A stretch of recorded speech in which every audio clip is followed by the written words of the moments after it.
All right, welcome into the Nick Broeker Show presented by Mims Insurance. Matt Mims, independent insurance agent there in Oxford. Just give him a call on his personal cell phone number at 601-218-7854. Make your insurance easy. Gas is expensive right now. Everything's expensive. You don't need to let insurance be expensive as well. Matt Mims, independent insurance agent there in Oxford. He will shop your quote around to 10 different insurance agencies, whether it's auto, home, life, boat. Congrats on a boat if you have one of those. Whatever you need insured, Mims Insurance will take care of it for you. Longtime friend of mine. Wouldn't send you to anyone I don't trust. You can shoot him a text at that number, call him, whatever. Make insurance easy with Matt Mims Insurance. You won't regret it. Give him a call today. Again, that's 601-218-7854. We have the man of the hour here, Nick Broeker, the first edition of the Nick Broeker Show. How are you, man? How's your summer going? So far, it's going pretty good. Just been pretty busy with workouts and school and everything, but it's been great. It's always great to be in Oxford, and especially during summertime. So what's this time of year like for you guys? You're about, as we talked about right before we started recording, you're about 3 weeks outside of camp, right? You report the second or whatever, and then you kind of get going after that. In this month or so leading up, I know y'all had summer workouts earlier in the year. What is this like next 3 to 4 weeks like for guys before they report? Yeah, so a lot of guys, we're still a lot in summer classes, so that'll wrap up around the 27th, 28th. Right now we're just really working out, running, trying to get in shape and everything, and doing some drill work. The coaches are enjoying. They get a little vacation period that they're on right now, so they can kind of unwind before they really get into the grind of this season as well. But just a lot of workouts, some individual drills and everything, and just trying to get the body right before camp starts and a long season ahead. This is a little bit of a different year for you, right? Because you're in a new position. And I know we talked about this a little bit before in the past, but you make the move from tackle to guard. And, on the surface, it would seem like kind of a selfless move, right? Because they bring in Mason Brooks to kind of fill in the tackle spot that you left behind. But for you, it was actually pretty beneficial, right? Take me through the process of making the move from tackle to guard and kind of how that reached an inflection point really with like your NFL future. Take me through what led to the move. Yeah, so when I got all my NFL feedback after last season ended, the big thing was that my arms aren't very long and that I wouldn't fit the prototypical tackle mold for that reason. But it's perfect for guard. So I think for me that was kind of one of the big components of why I decided to make the switch. Yeah, and like that's one of those things. Like it's not like you got feedback and someone was like, this kid can't cut it. Like it's not like you can take something. I don't know. There may be some weird HGH out there, but I don't think you can make your arms longer. I don't think that's how that works. So it seemed like a pretty matter of the fact deal, right? Like you get that feedback. It was probably, I imagine it was pretty welcomed by you, right? Like rather than playing another year at tackle or whatever, at least you kind of know that now and you can get adjusted. Yeah, that's kind of the big thing is now, I can put the guard tape out there and I can kind of acclimate now rather than, doing it at the next level. And I remember talking in 2018 or 19, I think it may have been your freshman year. Just in general, we were sitting at a practice one day with Jack Bicknell, and he was talking about his days in the NFL. And he was talking about a time I think he was with like the Miami Dolphins, and he would have to fight guys during camp on like they'd be like, no coach, I'm a guard, or no coach, I'm a tackle, and he'd be like, no, you're not. Like we have 7 of you, 8 if we're lucky. Like you have 5 starters, and then you are whatever the guy in front of you gets hurt at. Like you will go in at that position. There's no such thing as really guard and tackle beyond some pretty obvious exceptions in the NFL. And like on a more serious note, I imagine that type of versatility is only going to help you as you go through this year and at the next level because you're going to have both on film. Yeah, that's another key part is, they love versatility because like you said, other than some of your guys like, Trent Williams, I mean, there's, you don't really have guards and tackles. You really just have offensive linemen. So being able to play both will do nothing but help me, I think. What has that transition been like? Like it's probably different than some other position switches. Like I know I remember some Ole Miss guys when I was on the beat where like go from receiver to defensive back. And like, that's a whole new deal. This doesn't feel as different, but for someone that doesn't know a ton about offensive line play, how would you explain the difference between guard and tackle and what you have to do and learn? Yeah, I mean, it definitely is an adjustment. I think the biggest things for me is like the angles of it are a lot different. You kind of have some bigger bodies and guys a little closer to you, but you have guys, working on you on each side. So, I mean, I feel like the biggest thing is definitely the angles of it are a little bit different. Kind of this spatial awareness and the quarterback depth is a little different. Is there any part of it that's like, I don't want to say it's a relief, because I know guys like you that played, high level SEC football are always like kind of seeking out challenges, but you're also not like ever going to really be put on an island with some freak defensive end from Texas A&M or whatever. Like, is that a little bit of relief? And is there like an inverse of that? Like, is there something that's a hell of a lot more challenging at guard that you don't have to face at tackle, if that makes any sense at all? Yeah, I mean, you kind of nailed it. I mean, the biggest thing is you're not really on that island with some of the speed and some of the length on the edge. I mean, you have definitely have bigger bodies on the inside, but I feel like those are kind of the biggest differences between the two as far as pass pro and things like that go. And I kind of glossed over it a second ago, but like beyond like the arm length and like you moving to guard this year, like say just a year and a half from now and you're with an NFL franchise, a guy gets hurt. Like I imagine you would be one of the better guys that they could kind of move over there. Cause it's not like you can't play tackle. How you started in the SEC as a true freshman. Like that doesn't really happen. So like it's more of like kind of a versatility play than anything else, right? Like it's not like you can't go in the NFL and play tackle. It was more just feedback about being a little bit better suited to guard, right? Yeah, I definitely say so. I feel like, definitely can still play tackle. I wouldn't be opposed to it again, if something happened this year in the NFL as well. But like you said, for just how my body's built and everything, guard's probably more of a natural fit for me. And I kind of want to go back to that for a little bit. Your freshman year, I remember doing a story on you. I actually talked to Sean Rawlings and a couple of different guys for that, because Rawlings kind of got thrown in the fire at Alabama in 2015. You started your first ever college game at Memphis at left tackle, playing high level college football. And, for people out there listening that may not necessarily be as in tune with it, for as much as college football has become kind of plug and play with high level recruits, that's not really true on the offensive line. You don't really have dudes that go plug and play. Hell, I remember when Laramie Tunsil got here, he didn't start his first couple games. They kind of eased him into it. What was that like for you coming in as a freshman? I don't remember.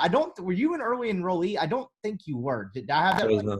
Good. I mean, good God, even more kind of insane. What was that like for you? Because you go from, I imagine you went to prom, graduated high school, all of a sudden you're in fall camp, and then boom, you're a starting tackle in the SEC.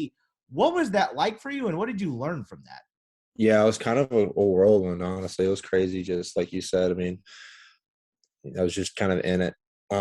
So from that, it was really cool. I think it definitely really benefited me now, just so I can kind of, I got a lot to like really look on or reflect on from that season. But I mean, you just can't. I feel like there's nothing you can really prepare for once you get to the game, just because it's so different. Like, I mean, even when you walk on the scene, like, wow, there's a lot of people here. I mean, it's not like that in high school football, and the next thing you're on TV and everything. So, but what really benefited me was I had a really good group of older guys that really helped me, that had played a lot before me, that kind of settled me down and got me in the right positions to make everything and learn everything.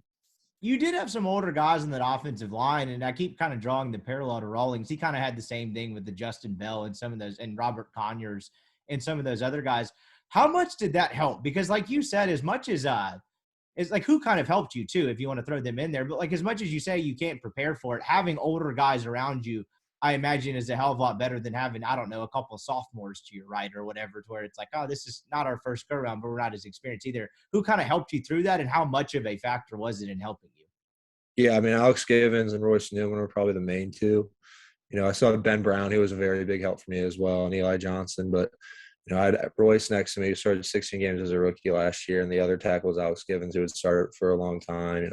Ben was playing right guard at the time. He had started the whole year before, and Eli was in his fourth year. So other than me, it was a really veteran group. So they were kind of able to show me even like little things like this is what, this is how it's going to be on the road and how to approach it. So, even by the time I played, I mean, I was nervous, yeah, but like once the ball was put down, I felt perfectly fine. I felt good out there. So, I credit a lot of my success to them.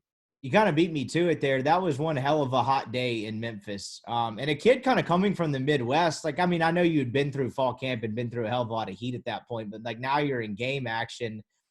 Is weight difficult at that point to keep on? Because even guys that are kind of used to that heat and are 2-3 years in the program, when you go through camp at that heat, is it struggle? Like, is it difficult to put on weight, or excuse me, not put on, but kind of keep it on throughout that? Like, what were you kind of weighing at as a true freshman entering that game? Yeah, my true freshman year was really hard for me, just because I didn't really know either. I didn't really know how nutrition really worked. and all that stuff, how to properly like feed myself and hydrate and all that good stuff. And I think I played my freshman year. I don't think I ever played a game above like 296. I was kind of hovering Wow. between 293, 295. And so, I mean, there was games, I'd like right afterwards, I'd have to eat a lot just because, like you said, like it was so hot. I think the Alabama game too. Alabama was like a 2:30 kickoff, and it was scorching outside. Yeah. So you have plenty of games like that in this league, but yeah, like you said, I mean, at a certain point, it kind of takes a toll. But I mean, at the end of the day, it's really good. I'd rather do that sometimes, and it's like negative 50 outside, Right. but. So what's the nutritional side is actually kind of fascinating to me because I keep bringing up Rawlings. I just kind of know the guy. He talked about his freshman year. He like, I just thought it meant you go to the secret Wendy's where the movie theater is now and order just like $35 worth of food and try to cram it all down to kind of add weight or whatever. But that's not really the case at all. Like, how do they, when you talk about not understanding how nutrition works and then them kind of showing you how it works, what actually goes into that to keeping you guys at weight? Because some of you guys, like when you finish your career, like what you weigh like a year after, what you kind of look like a year after is kind of amazing, kind of what they get you guys kind of looking like from a muscle mass build. What is that like? Yeah, I mean, a lot of it for me, what I've really learned is like how to have the proper plate as far as like you want to have your carbs, your vegetables, and your protein, and have some fruits as well. And those are things I didn't really understand like in high school because I just ate whatever my mom and dad were cooking that night. It wasn't like I really had to like fend for myself or like learn how to cook or anything like that. So and like just how important it is, not just from that moment, but how much better it makes you feel like even a day or two after, like how long-term beneficial it can be as well. As you make this transition from tackle to guard, I imagine you're not doing a whole hell of a lot different in terms of your preparation going into camp. But is there something specific you're trying to work on or have tried to work on this off season as you enter camp? I guess that could be regardless of the position switch either. Yeah, definitely still trying to work on some of the hand placements. So that's kind of my biggest thing is, working on hand placement and getting the hands right, and then still, angles at guard. So those are kind of like the two big things. Absolutely. After you go through something like your freshman year, I imagine you're relatively fearless. Like if you go through and you make it an entire year at tackle in the SEC as a freshman, I imagine by the time you're a sophomore, one, you probably felt like a senior in a lot of ways, but like was like how much confidence did that give you? Because I would just at that point just be like, well, there's really nothing that can phase me at this point if I got through that. Yeah, definitely. Like you said, I mean, I definitely felt like more of a vet than I really was just because I played so much and did a lot. And, like you said, I think it was a big confidence boost for me as well. Knowing like not only can I do it, but I did it at such a young age. I mean, it's definitely something I'm very capable of doing. As you kind of enter this year, you've kind of seen both, I don't want to say both sides of the program, but you kind of seen this program take off when you were there, right? Like you came in, you played for Coach Luke, then Lane Kiffin gets hired. I know those first couple of years, just from a sheer result standpoint, probably weren't, or excuse me, I guess it'd just be that first year, that 2019 year, probably weren't the easiest from a result standpoint.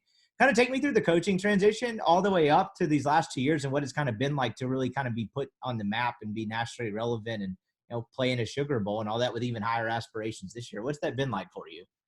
Yeah, it's been crazy. I mean, I'm really competitive. I hate to lose more than I like to win. I feel like winning for me is just, more of an expectation. And I feel like that's kind of how Coach Kiffin and the whole staff really thinks. We want to win every game. Every week it's trying to be 1-0. And now we're in a position where like we can say things like that and go into these games and go into these big moments and, expect to win. We're not playing to lose, which is a big factor. So I credit a lot of that to Coach Kiffin. And you chose Ole Miss over Ohio State, right? Like you're a Midwest kid, you were getting recruited pretty hard by them. How does a kid from that area where it's kind of a natural draw to the Big Ten, Ohio State's kind of the pinnacle of that, what sold you on Ole Miss and Oxford? Yeah, I could even, when Coach Luke was here, I just kind of fell in love with everything. I fell in love with that staff at the time. I fell in love with Oxford and the university of itself. And, I can kind of tell, right away that with the guys that were coming in that we were going to do something really special. And, just getting the opportunity to play SEC football and play in the SEC West. I didn't think there was anything better than that. What do you enjoy most about playing for Kiffin? I always like asking guys that question because they always just kind of smile and crack up because he seems like such a player's coach that people just like – and Luke was this way too. So you've kind of in a lot of ways played for a couple players coaches. But I'm just curious in general what Kiffin's like, because it seems like you guys have a hell of a lot more fun than some other places do when you're kind of going about the daily grind of football. Yeah, like you said, he's a huge players coach, and then he kind of allows us to be ourselves. He doesn't really force us to be something we're not. And I really enjoy that, and I think a lot of guys really enjoy that we can really be ourselves. But when it's time to work, it's time to work, and we have to respect that. When he came over, what was the process like for you? Like, I mean, anytime there's a coaching change now with the option you guys have available to you, I imagine in the back of your mind, you're always like considering your options. All right, is this the best place? Like, did you ever even consider going anywhere else, or were you kind of sold on Kiffin from the start? What was the transition like? I never considered transferring. I always wanted to be here and play for Ole Miss, especially after my freshman year, just really getting to fall in love with the university even more, and being at such a high level. And once Coach Kiffin came in, I feel like everything really started to click as well. I thought Coach Luke did do a really great job, and when you look back at it, I mean, we were 4-8, but we were really close in a lot of those games aside from LSU and Alabama. You could tell there was a lot of young talent there. So I think Coach Kiffin's obviously done a great job of really taking us to a new level where last year went to the Sugar Bowl, and I think as a team we have even higher expectations this year. Yeah, absolutely. As we kind of get into this year, you guys tasted like kind of being a nationally top 6-7 program in the country. Played on a huge stage there in the Sugar Bowl. For you in your last year, like what are you kind of looking forward to both individually and collectively as you guys enter another year where you have really, really high expectations? Yeah, definitely. I mean, like you said, there's really high expectations, and I feel like that's kind of a good thing in a way. It kind of puts a little bit of a bullseye on you, but I mean, for us, we've really come together and started to do things the right way, which has been really cool to see. Especially in the last year to kind of see the camaraderie and everything come full circle. It's really fun to see things like that.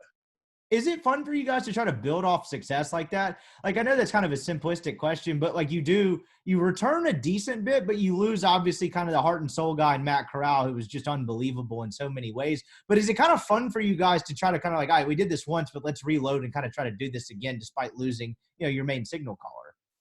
Yeah, definitely. I feel like even after we won the Outback Bowl, we kind of got a taste of, winning a bowl game and feeling that feeling. And I think after that, right away we just wanted more. And, losing the Sugar Bowl was just such a bad feeling that I think that's something we think about, and we don't really want that taste in our mouth anymore.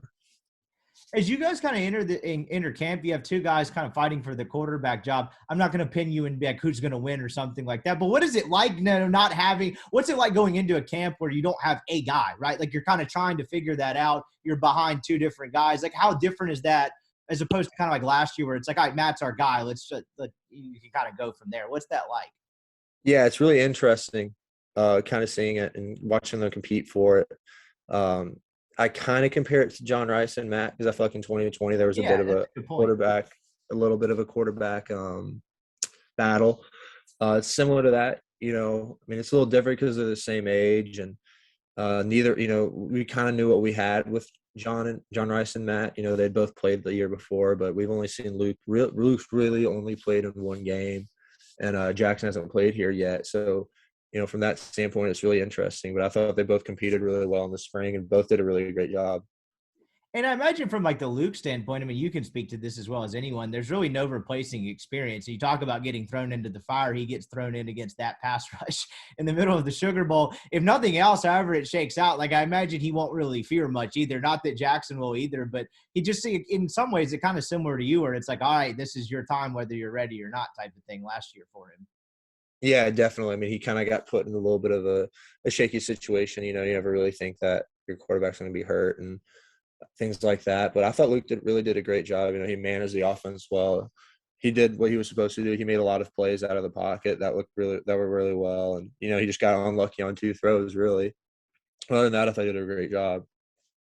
As an older guy who's now this is your kind of your last run in college football, is it difficult at all to kind of balance the present versus what might happen in the future? Is it relatively easy to like block it out? Like you were able to kind of lock in on the season. The NFL is what it is, or how like kind of prevalent is the next level in your mind over these next 3-4 months? Yeah, I mean, I think about it from every, time to time when I'm laying in bed, but try to just take it day by day. I'm still in college, I'm trying to do whatever I can to help us win games and do whatever I can to, help the younger guys and just make sure that, things are better here when I leave. I feel like that's been kind of my biggest thing now. Do you kind of appreciate some of the little stuff more? Like I remember, this is a terrible comparison because I was just your average Joe college student, but I remember getting like to your last year, and whether it's like social stuff or whatever, it's kind of like, all right, I've done this 3 or 4 times. I'm kind of soak in this last one. Do you think you'll kind of appreciate some of the little stuff along the way a little more as this is your last ride? Yeah, 100%. I mean, every day, it's something new, and I was just thinking about that the other day, going into camp, this is probably gonna be the last camp, and, camp's always, camp, but it's a grind, but, try to enjoy even things like camp, because I'll never, be at Ole Miss again for another camp. I just try to enjoy all the guys as best as I can. You were a pretty good athlete in high school, weren't you? You were an all-state basketball player. Are you still hooping these days? I heard Trigg was pretty good. I imagine Kiffin probably wouldn't be thrilled about a ton of pickup games going on at this point in the year, but what's kind of your basketball prowess at this point? Yeah, I can still play. I don't play a ton anymore just because even like in high school, I was rolling my ankle more playing basketball than football. But I mean, every now and again, I keep a ball in my car, and like when I'm able to go back home to Illinois, I still got like that. My driveway is like a little half court, so I'll still just put up some, just shoot around or whatever like I used to when I was a kid. But I mean, I can't really remember last time I like ran and played pickup, things like that, just because I'm just, I don't want to roll my ankle, even if it's just a rolled ankle. I'm like, I don't want to do that. I don't think that would go very well if you're like, hey, I have a rolled ankle, and they're like, well, how'd you do it? It's like, well, I was dunking. Like, I don't think that. Yeah, exactly. It's just not a good look. What was kind of your game in hoops? Like, what kind of player were you? Were you in the post? Did you kind of do a little bit of everything? What was that like? So I always played basketball was kind of my main thing up until I was like 16 years old. I thought that was always gonna be the sport that I'd play in college and everything. So and in Illinois, basketball is such a big deal. Yeah. Like it was kind of like that's what we did. Everybody played basketball. So I would always play really big AAU basketball, and I was always pretty tall, but I was never very big, and I was pretty tall, like I said. So there's always still kids taller than me and bigger than me. So when I was like early in my high school career and always through middle school, like I could go out and shoot threes, like put the ball on the floor, get to the rim, and help handle the ball and pass. So once I got to high school and I started to get bigger, that's when I really started to kind of play more in the paint area. But I still kept all those skills with me. When's the last time you tried to dunk? I know I dunked last year. I haven't even picked up a ball in such a long time. I'm still very confident that I could dunk right now, but I I was just gonna have say to. your height, it's probably not much of a like. It's not as much of a like, can I still do this type of thing? It's like, how high can I get? Yeah, definitely. Like I'm still very confident with all the football workouts. I could still slam one down, but I just haven't. I haven't been on the court in such a long time. Yeah, Yeah. absolutely. Are you like, what's kind of your favorite sport outside of football? Like, do you have a favorite team you follow, whether that be hoops, baseball, whatever, outside of football? Yeah, I grew up a huge Chicago sports fan, so I mean, it was Okay. always Cubs, Bulls, Bears, Blackhawks, and those were kind of like my teams I really grew up watching and rooting for. So you mentioned like the Cubs and particularly the Cubs part of it. Like, how do you become a White Sox fan? I've always wondered that. Is that just like passed down to you? Because like I don't meet very many of those. You're kind of around that area. What is that like? It seems like everyone's a Cubs fan, but obviously the Sox have fans. How does like the Cubs White Sox split go down as a guy from there or from around there? Yes. So Chicago is like it's north side, south side. That's kind of how it's viewed as like I think south side Chicago is more White Sox fans than north Yeah. side. I think I might need to double check that. I probably should know that. I'm pretty sure that's right though. And I feel like Cubs are just generally the more popular team. Like it's Wrigley, it's Ernie Banks, it's Ryan Sandberg. That's kind of how you think of, and I feel like that's just kind of the big thing because it's like Wrigley is just one of those historic places that it's like even when the Cubs aren't very good, like place is going to be sold out just because there's Wrigley, and it's an awesome environment. It's a great place to be, and there's so much history with it. That place is pretty awesome. I actually grew up a Cubs fan. I'm not as much anymore. I worked in Major League Baseball for like a little bit, so I was kind of like, all right, it's kind of faded. The one Cubs game I went to, Carlos Zambrano hit a home run in a game he pitched to win 1-0. And I was like, all right, this is not exactly exciting, but this was actually kind of cool at the same time. Yeah, so really, yeah, he's a good time. Doubt it. My favorite Carlos Zambrano thing was when they got in a fight and he took his belt off and tried to choke someone. Yeah, That's always a solid. Yeah, he was like breaking the Gatorade coolers every time he got pulled out. That guy was nuts. If you weren't playing football, what do you think you'd be doing right now? Like career-wise, I guess. That's tough. I'm kind of all over the place with like what I want to do in a career. So outside of football, I really like real estate. I've talked about coaching and doing like maybe insurance, kind of all over the map. There you go. You're rocking the Mims Insurance shirt. You might be an Yeah, agent by birthday. And if you get in the NFL, I'm sure there's State Farm commercials to be had for you too. Um, exactly. so keep that one in mind. Do you still have the best hands on the team? I heard Yeah, it quote in yeah, high school. I heard it wasn't received quite as well when you started telling the receivers that will miss that. What's that story like? And you still got pretty good hands. yeah. I got the best hands. I love that. I How think. is it like that? How is it like when you ran that one? Did you run that one by Elijah Moore? I could see him being like, "Oh, who is this guy?" Like who? Like when you ran that by the first time, who kind of gave you the eye roll? I don't think I ever told Elijah I had the best hands. I think I stayed away from that. Uh, I just like to mess with guys like Mingo and Danis. Get more guys my age with it. Do they let you hit the jugs machine after practice? I've hit the jugs machine with Hess like once or twice, and with Plumlee before. So There you go. With the power move is you take the gloves off and you start catching that barehanded. You're like, I don't need these sissy gloves. What are y'all doing over there? So keep that one.